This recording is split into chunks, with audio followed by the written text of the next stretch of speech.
Hi everyone, welcome back. I'm Michael Sandler, your host on Inspire Nation. If you've ever wanted more prosperity and a better relationship with money in your life, then do we have the Abundance Now show for you. Today I'll be talking with one of my all-time favorite repeat guests, Lisa Nichol.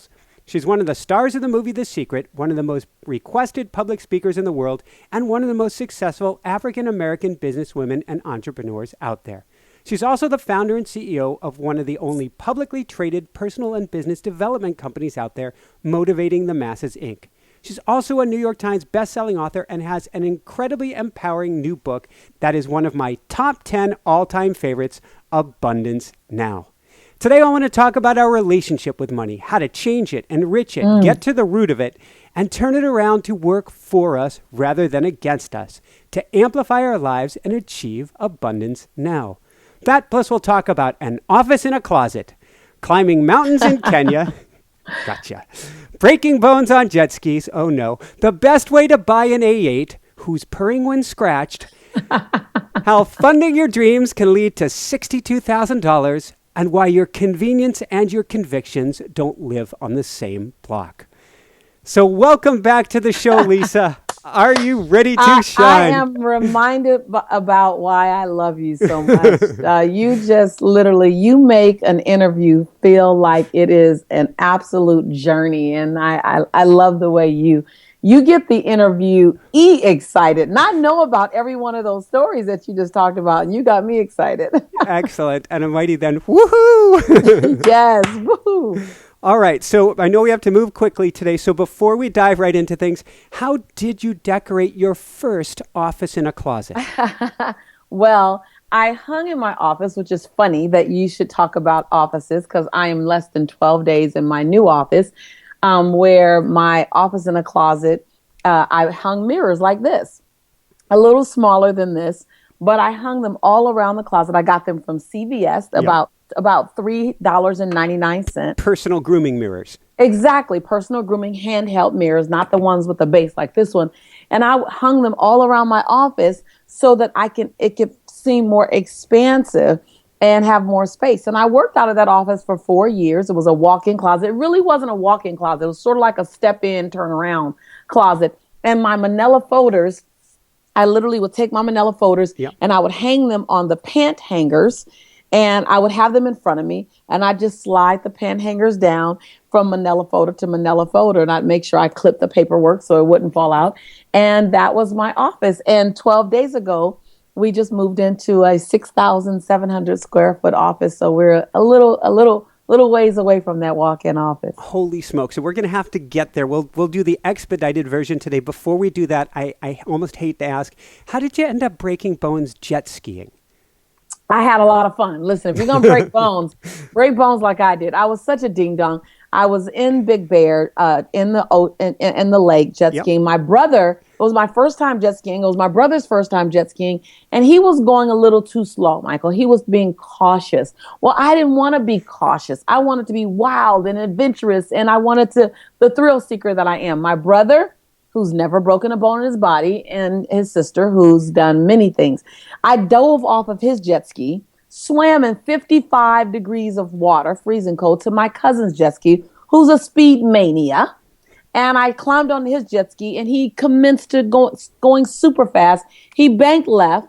I flew right, and my right foot stayed in the jet ski when I flew out of the jet ski and broke in 3 places.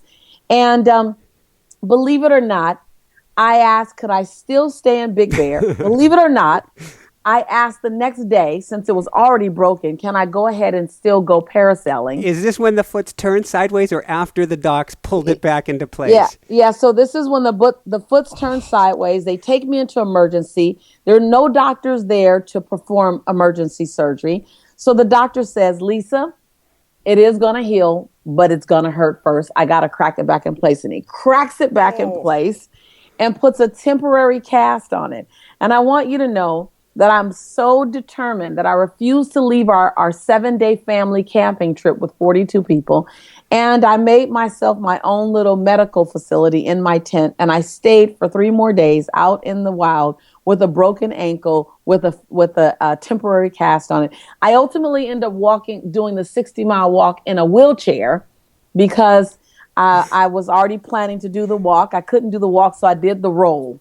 I did the Boulder 10K with a shattered femur, a titanium rod through the femur and through the hip on my crutches. Did the 10K there as well. Absolutely. You're my brother from another mother. You don't ask if, you simply figure out how. Exactly. And that's what this conversation is about. That's what this whole journey is about. That's what Abundance Now is about. Don't ask the world if you can play big. Ask how you're going to play big. Woohoo! So from there, let's talk about today. People typically ask you, how do you went from broke to publicly traded? We're not going to go there. I'm going to talk about the money side of things. Can you tell us about Sister Brown? Sister Brown. Sister Brown was the woman, she was like the matriarch of our church. And Sister Brown was one of the most loving, embracing, nurturing, compassionate women anyone could ever meet. She just exuded love. Like when she sweat, I promise you, that was love coming from her pores. And everyone wanted to be like her. But Sister Brown was always broke. We were always doing fundraisers for her to help her pay her rent or to help her. She just never had money. So the relationship I got to being a godly woman, modeling myself after Sister Brown, because I wanted to be Sister Brown, was that I couldn't be spiritual. I couldn't be a servant leader. I couldn't be of great compassion and have money. What I learned from Sister Brown was, and Sister Brown didn't teach this to me consciously, it was an unconscious lesson, was that I had to be broke in order to be a true giver, a true child of God, a true servant leader, a true spiritual being, that I could not have a lot of money. That was the unconscious lesson that I learned from Sister Brown. And then your family as well, they had kind of a negative, not picking on them, but a negative money mindset as well? Yeah, it was just an underdeveloped mindset to money. We learn what we've learned, we repeat what we've been taught. And I'm sure from my great-great-grandparents' days, money was in scarcity. It was in scarcity. My grandmother tells me today, she's 87 years old, she said that she moved out to California from Little Rock, Arkansas, because in California, they were paying $5 a week. And that was a huge raise for her. And so my family grew up with the lack and limitation mindset. And so my mother would always say, this money is burning my pocket. And I grew up thinking that money was hot and that you couldn't keep it and that you had to release it really fast. So we always had a week where we were abundant and we had all the food we needed and all the groceries we needed. Then we always had a week where we were broke. And I was eating wish sandwiches. I wish there was some meat on the sandwich. Oh, and so my relationship to money was, it was hard to get. Scarcity was average, and money was going to burn a hole in our pocket, so we couldn't keep it. Can you tell us what can we learn? Maybe one example from Steve Siebold about how rich people think. One major thing is that rich people plan long term. Scarcity-based broke people plan for 30 days. Rich people will walk out a year, 3 years, 5 years, even 10 years. But a scarcity-based limited average mindset is walking out 30 days at a time. And he also talks about how we raise our children, a limited mindset, a scarcity-based mindset. You raise your children to survive. You don't raise your, versus a wealth mindset, you raise your children to have wealth. You talk about wealth creation. You don't talk about hanging in there. You don't talk about survival. You don't talk about a 30-day plan. You talk about a long-term 3-year, 5-year, 10-year plan with your children. So a wealthy person's mindset, their children are expecting wealth. And I just believe that that's not a mindset isn't something that you can only adopt if you're in a certain family. A mindset is something you can adopt if you've been exposed to that way of thinking, which is why I exposed some of the points in his book, as disruptive as they were. And when I read them, Michael, they were disruptive to me because I come from a hustle, scarcity-based mindset longer than I've had an abundant mindset. So I found myself, I live in an abundant mindset. I'm an abundant thinker all day long. But some of his points were so straight, no chaser between the eyes, that I found myself mildly offended. And so I had to write in the book, this is not meant to offend you. This is meant to wake you up. What offended you? Well, some of the parts when, from my faith background, he talked about how we're taught that money is the root to all evil. And his point is... Sermon on the Mount. Yeah, the Sermon on the Mount, and his point is, no, scarcity and poor and lack is the root to all evil, because from that place is where people steal and they kill and they rob. But when you're abundant, and that's not saying that wealthy people aren't doing things that aren't integrity based. But his whole point was, your relationship to money isn't that money is bad. What people do for money makes them bad. So I had to really sit with it, and I understand it all, and enough to even include it in my book. Beautiful. From there, what's a money blueprint? I love the money blueprint because the money blueprint really is an eye-awakening awareness when you understand your money blueprint. So when you look at your relationship to money, you have a conscious, meaning here's what I know about money, and then you have an unconscious. Here's what's influencing me about money that I'm not even aware of. And your money blueprint is the things that are influencing you and your decisions around money. So you have a gender blueprint, meaning as a woman, as a man, we are wired and taught to relate to money differently. You're taught that money is, whether you adopt it or not, whether adopted or not, you're taught as a man that money is an indicator of your masculinity, of your manhood, of your ability to provide. And as a woman, I'm taught get a really good job, or at least be really cute and get a man with a really good job. And so money is less important to me. That's what we're taught. You have a spiritual blueprint to money, like I just said from the Sermon on the Mount. You're taught about spirituality, and spirituality relates to money, how that we can sacrifice now and not have much, or tithe and give 10% to the church, or prosperity is godly, or whatever that spiritual blueprint is, it's influencing you. And the spiritual blueprint that's influencing you is the one that you grew up in, not necessarily the one you're in now. It's the one you grew up hearing, even if you're no longer in that religion. We have an economic blueprint, meaning the way that money was managed in your home, the way that you related to money, you saw your parents relate to money in your home, that's had an influence on you. So if money was divisive in your home, your relationship to money is that it could be divisive. So you negate it. I don't want a lot of money. I don't need a lot of money. Money is distracting. Well, you go back and look at how money was managed in your household. You may see that money was divisive. Or if the pursuit of money took your parents away from you all the time, then you have a fear that success and financial success might interrupt your relationship with your family or your loved ones. So there's an economic relationship to money. And then there's a spiritual, economic, there's a gender relationship to money. And then, there's how your family related to money in general. How was it? So there are 5 different areas where it's influencing you and your relationship to money, that when you look at the blueprint, it's almost like here, and you want to find out what's the chatter back here that's causing the conversation right here, that's causing my actions right here. There's an example used in the book of a gentleman who had, I believe it was only 2 shirts growing up. He had one that was laundered.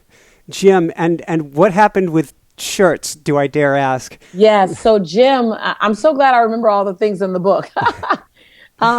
Jim Britt is a good friend of mine, and I love this story I used to tell. He talks about how your experiences as a child are influencing you still today. It's your blueprint. And how he had to take his 2 shirts and he had to wash them and rotate these 2 white shirts every day, day in and day out, every week for an entire school year. He had 2 shirts. He had to wash them. Well, he's grown up to become wildly successful. And Jim says, so of course, when you walk in my closet, he has over 38 white shirts, because that's an unconscious to conscious declaration. I'll never be short of white shirts again. And so it's to the point that to recognize that your past conversation and experiences around money, lack thereof, abundance of, if money was the thing that your father or your mother used to manipulate, then you probably have an adverse relationship to a lot of money, or using money as a form of gifting. So just looking at your relationship to money, not just in your now moment, but actually going back there and going, how have you influenced my now? And then adopting and taking on what works for you today, but releasing, Michael, what should have been left in 2008. to go, wait a minute, I am good enough for abundance. Wait a minute, I can make over 6 figures a year and be okay and still be nice. Wait a minute, I can be a millionaire and godly. Wait a minute, to challenge your financial blueprint to say, do I still need that way of thinking? Or have I outgrown that way of thinking? Or even bigger than that, is that way of thinking limiting my financial and my abundant success, or my spiritual success, or my relationship success? Because there's also some things outside of money, some old ways of thinking that you've outgrown, such as I can't trust anyone. No, that's not the truth. You just maybe shouldn't have trusted that person, but that doesn't mean that the next person. So the same blueprints for money, you can begin to challenge your mindset and your thinking around relationships as well, health as well. So, but I love the money blueprint, because when you have a breakthrough, and I give you the exercises in the book, I know we're flying through it fast, but when you deep dive in the book, every chapter has exercises for you to do. So I do challenge you to do the exercises in the book, because if you want to have an awareness, then read the book. If you want to have a breakthrough, then do the book. Yeah. From there, let's go and talk about maybe how we can begin to reframe things in our mind, and even beyond that, make a big splash in the puddle. How do we use affirmations to begin living the rich life? Affirmations are, that's the beginning. Well, right before an affirmation is the mind. So recognize that your life is your mental conversation unfolding in front of you. Mm-hmm. So when you think a new thought and then dare to claim that new thought, meaning to speak it, then you literally are placing an order to the universe. You literally are adding momentum to that thing that you call your truth because of what you said. So the statement I am is very powerful because the unconscious mind cannot determine if whatever comes after I am, the unconscious mind only sees it as true. So you can use your mind to either drive you forward or to keep you back. You literally, and when you get how much control you have over who you're being and what you're doing and how you're showing up, because most people are walking through life feeling like they're not in control of their lives. Well, listen, when you make the statement, I am, your mind goes true. Whatever you're saying, I am dumb, true. I am brilliant, true. I am invincible and I can overcome every single one of these, true. Woo. And so, right, like true. So whatever you say to be true about yourself is actually true about yourself. And your body and your habits will begin to work in alignment with your declaration. So keep declaring when you're going through something, I am through this powerfully. I am through this with grace and ease. I am through this with mightiness. When you want to be loved, I am lovable. I am embraceable. I am long-term relationship material. And your body goes, yes. How do we then, if we step back a step from that, how do we truly envision our abundant life? I love to do visualizations. As you see in the book, I do a lot of visualizations. I love to do visualizations, but I love to add, instead of just description to the visualizations, I love to add the emotion. So whenever I'm working with a new student and I'm working on helping them shape their future, I have people step onto my virtual campus and step into my office so that they can really design the path that they want to live their future. The first thing I do is to go, how do you feel? How do you feel when you have, when you've released all your debt and you're moving towards 6 figures or you're moving towards 7 figures? How do you feel? What's going on in your heart? So when you do visualizations, you literally give yourself permission, take a deep breath and see yourself living out that experience and feeling everything that comes with, not rushing through it. And literally, I've done visualizations where I'm crying, other people are crying. And all of a sudden, to me, the visualization is the gas. The feeling is the turbo boost. I love it. So talking more about turbo boosts, what's the danger of a lottery mentality? A lottery mentality is, and don't get me wrong, my dad plays the lottery, so I get it. But the lottery mentality is waiting on hope and luck. It's waiting on hope and luck. And when you're waiting on hope and luck, you just don't have the conductor, arms. You're not orchestrating the sound of your life. You're hoping that someone sends you a really great sound. And so a lottery mentality is that mentality of, I just hope I get by. I wish I get by. And to me, I say, hold your conductor, hold those wands in your hand and make the sound that you want to be heard about your life, that you are the conductor of your symphony. You're the designer of your destiny. You are the author of your own autobiography. Write your story. I love it.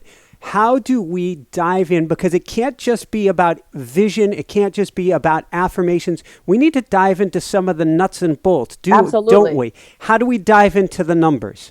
The first thing you do is you make a plan. Make a plan. Most people want to start running without a plan. Well, consider a plan. If you have a plan, you're saying, this is my GPS. I know where I want to get to. I want to get right there. I want to get right there. So I need to design a plan versus just kind of willy-nilly. If you create a plan, then you only need to work the plan. If you don't create a plan, then you have to keep making up the plan, right? And so the first thing just to say, where do I want to get to? And what are the 3 major milestones that show me that I'm on the right path, right? So whether that's you want to touch 20 million people, in the next 3 years. So a major milestone is that by year 1, you set up all the infrastructures to do that. And you've already touched over 500,000 people. And then year 2, you 10x it by buying more Facebook ads, by doing this. So a plan says, I not only want to get here, but this goal is so important to me that I'm going to write out a detailed plan complete with 3 major milestones or 6 major milestones. And under each major milestone, there are at least 5 action steps.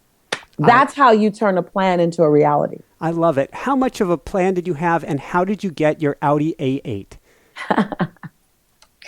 That's so funny because I don't talk about cars a lot. I'm not I kept calling it the wrong thing when I first got it. But I decided that I wanted to buy an Audi because it was a different style car. It's unique. And at the time I was driving 1 hour and 15 minutes to work and 1 hour and 40 minutes to see my family. So I needed something that really made me feel like I was in a spaceship, and an Audi was that.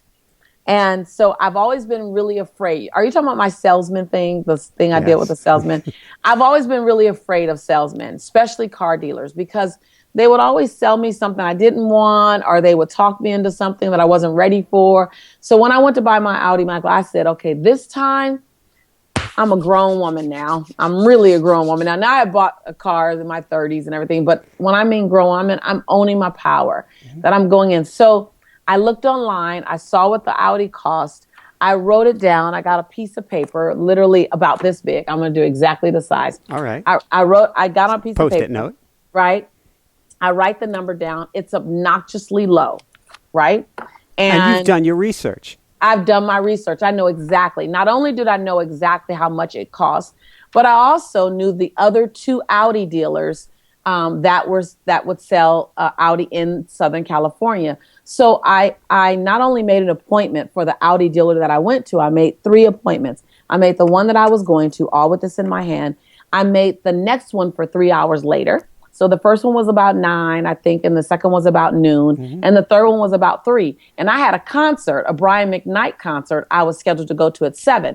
So I knew I was going to the Brian McKnight concert in my brand new Audi A8, and it just was a matter of who's going to buy it, who was going to sell it to me. So I go into the first dealership, and I put it down. I said, hi, I want to buy your Audi A8 on the showroom floor this current year, and this is what I want to buy it for.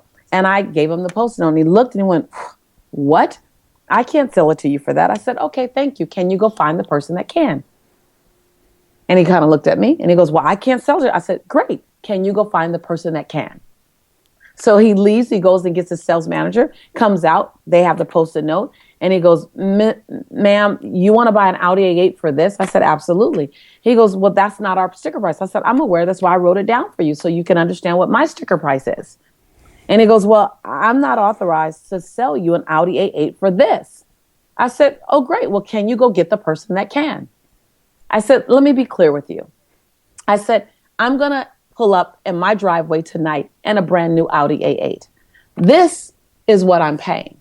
Now, I've also made an appointment with the Carlsbad Audi dealer with Jeff, because I knew they knew each other's names. And then after Jeff, at 3:00, there's an appointment with Don over at San Diego downtown Audi dealer. I said, so either Jeff or Don are going to sell me an Audi, or you can. You choose. This is my sticker price. So then he leaves and he comes out, and the next guy that comes out is the general manager. And the first question he asked me is, are you a business owner? Because you're hardball negotiating with us. I said, as a matter of fact, I am. I said, but really, I'm just a woman who wants to buy a car. And so he said, ma'am, is it out of your budget to buy the car for more than this? Is that why you have this number? I said, no, that number just looked good to me. So I walked out with my Audi and I paid this sticker price. And I went to the Brian McKnight concert, and out of 450 people, I raised my hand he asked for all the single women to raise their hand. I raised my hand. I'm waving my hand. He picks me. I go up on stage and he serenades me with a song and gives me 24 long-stem red roses. So that was a good day. Audi A8 at the sticker price of my choice, and I was serenaded by a Grammy Award-winning artist. So, but it really was me taking a stand for my voice and becoming non-negotiable. Now, when I went into the finance department, they began to add the finance charges onto it. And I said, I'm sorry, you're not clear. I said this price. I said, so you might need to take that sticker price down again, because this is the end of the line of what I'm paying. And when I tell you, everyone there was flustered. And it wasn't my intention to make them all joyful. I came to buy an Audi. I didn't come to make your day. And you don't have to sell me the Audi if you don't want to. So when I began to realize that, wait, I got options, you have options, it was a beautiful deal. It was a victory for all people who buy cars and you've been nervous. It was a victory for us, and especially for women, because we have a tendency to shrink around salesmen. And so I represented the woman power and the buyer power. We've got just a few minutes left, so I've got to ask, when we're talking about the power of women, your grandmother and why convenience and conviction don't live on the same block. Oh, my grandmother is brilliant. I have two grandmothers that I often pull from. One is transitioned on, and the other is 87, and she and I spend a lot of time together. My grandmother says, baby, your conviction, she starts every sentence with baby because she forgets our names. She said, baby, your conviction and your convenience will never live on the same block. That when you are convicted for something, you're willing to be inconvenienced for that thing. Most people are trying to have a passion and a conviction for something, but you never want to be inconvenienced. You don't want to get up earlier. You don't want to stay up later. You don't want to spend money and invest in yourself. You don't want to get on a plane and go to that conference. You don't want to ask for a mentor, ask for a coach, or ask for help. You don't want to admit what you don't know. You want to stay convenient inside of your conviction. And my grandmother says, well, that'll never work. Your conviction is designed to tell you what you are passionate about. And in order for your conviction to be a conviction, it has to cost you something. So don't be so afraid and don't be so deterred when you have to pay the piper for your convictions. I love it. It's talking about inconvenience. What's a financial readiness assessment? Wow. So a financial readiness assessment is found in my book, and it really lets you see the climate, your financial climate. So everything in your life has an ecosystem. So you have a health ecosystem. What does it look like? How are you moving? How are you breathing? How are you operating? How's your weight? You have a relationship ecosystem. Is it powerful and engaging and loving, or is it in breakdown? And you have a financial ecosystem. How is your financial ecosystem looking? How do you look financially? Where are you fiscally? Where do you want to be fiscally? Where are your decisions fiscally? So when you take the assessment, a financial readiness assessment, it really allows you to see, one, where am I today? And two, what do I need to work on so that I can become not financially compliant only, but financially strong and powerful and abundant? Beautiful. Where can people go to find your book? I'm going to put this in the required reading category as well. Where do people go to find this? You can go to abundancenownline.com. So go to abundancenownline.com. And what I love about when you go there is you'll still buy the book from the standard retailers, the Barnes and Nobles online, the Amazon. But because you've gone there, you get all of this additional content that I want to provide for you so that I can help you with wraparound learning. I call it 360 learning. So I provide for you other tools there that give you access to really bringing the book to life, to applying it in your life. And then when that feels really, really good and you want to advance to a conversation with me where I'm coaching you on how to create an abundant life, we just finished. And I don't think we had this the last time when I interviewed you. Maybe we did, but we just finished the Abundant Life home study. And so the Abundant Life home study is like 12 to 14 video modules where one of my students said, I felt like, Lisa, once a week, I got to spend my Lisa time with you, and you coach me on every part of my life. And if you're ready for that, then once you go to abundancenownonline.com and you're in our tribe, email us and say, I want to create an abundant life. And that'll let us know to have someone call you, one of our success coaches, to call you and just make sure it's a fit for you. And then enroll you into that abundant life. And when you enroll in that program, it's videos, they come into your home, you learn on your own. But once you do that, you get a bonus pass to come on to our campus live as a gift from me. Yay. 2 really quick last questions. First off, what personally brings you the greatest happiness, or what I call the woohoo factor? I got to tell you, family time with my son, time with my goddaughter and her daughter, time with my grandmother. I just took 9 family members to Oahu. And all week long, I kept going, woo! Woo! When we rode bikes together, we cooked together, we looked at movies together. That's my filler. That fills my soul, is having family time where we're kind of all flopping around each other, doing everything and nothing. I love it. Any last words of wisdom you want to share with people? I'd like to share with you, spend today committed to letting your light shine as brightly as it possibly can. Like, don't dim your light for anyone. Don't dim your light based on past experiences. Don't dim your light worried what other people might think about you. Spend today, you only get one day, to let your light shine brightly. You see how this light is getting brighter? Like, this is that one day that you have to let your light shine brightly so that someone who might be sitting in their darkness is a little more illuminated because you have the courage to let your light shine a little more brightly. And so I want to challenge you to, what can you do today to forgive sooner, quicker, faster, to love more freely, to show more compassion, to be more grateful, to touch someone who you know needs to hear the words, I love you, I appreciate you. That allows your light to shine. And when you let your light shine, you liberate us, you inspire us, you encourage us to let our light shine brightly as well. I'm a little girl from South Central Los Angeles that many people, including myself on some days, would have never thought that I could be the woman that I am today. But every day I turn my dial up just a little bit more and just a little bit more. So I invite you, my sister, my brother, to today turn your dial up just a little bit more. After all, your light isn't for you. Your light's more for us. Your light will save us. Your light will inspire us. I'm your sister in prosperity and in possibility, and I believe in you. I appreciate you, and I honor you. Lisa, you are amazing.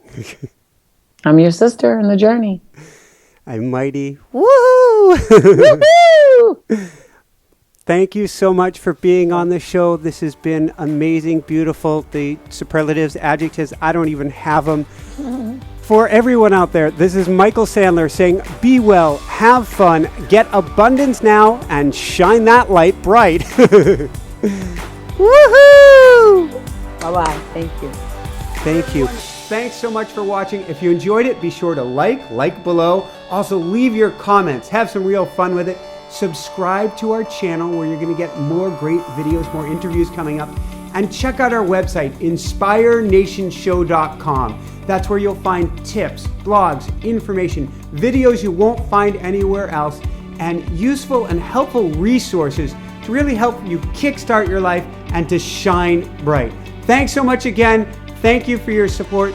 Like, comment, subscribe.